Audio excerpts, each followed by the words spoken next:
കൊല്ലം ചിതറ വനിതാ എസ്ഐ രശ്മിയെ ഉൾപ്പെടെ ഉള്ള പോലീസുകാർക്ക് നേരെയുള്ള മർദ്ദനവും പോലീസ് ജീപ്പ് ആക്രമിക്കുന്നത് ഉൾപ്പെടെയുള്ള സംഭവത്തിന് ഇടയാക്കിയ ദൃശ്യങ്ങളും മറ്റുമാണ് പുറത്തു വന്നുകൊണ്ടിരിക്കുന്നത്. സംഭവത്തിൽ കഴിഞ്ഞ ദിവസം 3 പേരെ ചിത്ര പോലീസ് അറസ്റ്റ് ചെയ്ത് റിമാൻഡ് ചെയ്തിരുന്നു. കൂടുതൽ പ്രതികൾ ഉൾപ്പെട്ടിട്ടുള്ള കേസിൽ പോലീസ് പ്രതികളെ പിടികൂടാൻ സംഭവ സ്ഥലത്തെ ദൃശ്യങ്ങൾ കേന്ദ്രീകരിച്ച് അന്വേഷണം ആരംഭിച്ചു കഴിഞ്ഞു. അറസ്റ്റിലായവർ പലതരത്തിലുള്ള കേസുകളിൽ പ്രതികളാണെന്ന് ചിത്ര പോലീസ് പറഞ്ഞു. കഴിഞ്ഞ ദിവസം അരിപ്പ അമ്മയമ്പലത്തിലെ ഉത്സവത്തോടനുബന്ധിച്ചുള്ള കെട്ടുകാഴ്ചകൾ വേങ്ങലയിലെത്തിയപ്പോഴാണ് പോലീസ് ജീപ്പിന് മുന്നിൽ ഡാൻസ് കൊണ്ട് പോലീസ് ജീപ്പ് തടഞ്ഞു നിർത്തുന്നൊരു സാഹചര്യം ഉണ്ടായത്.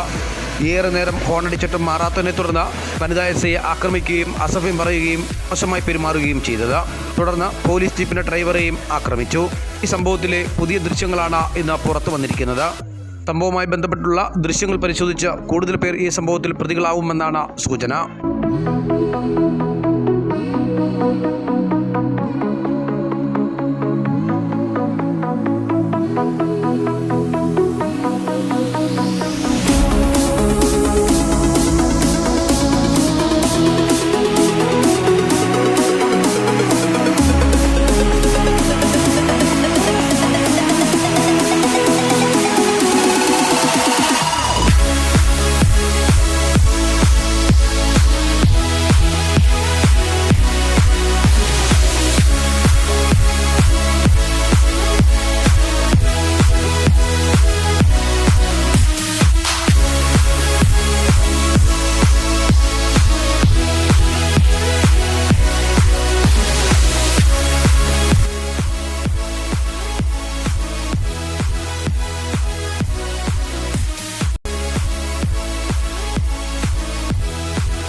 News desk Kerala cinema news.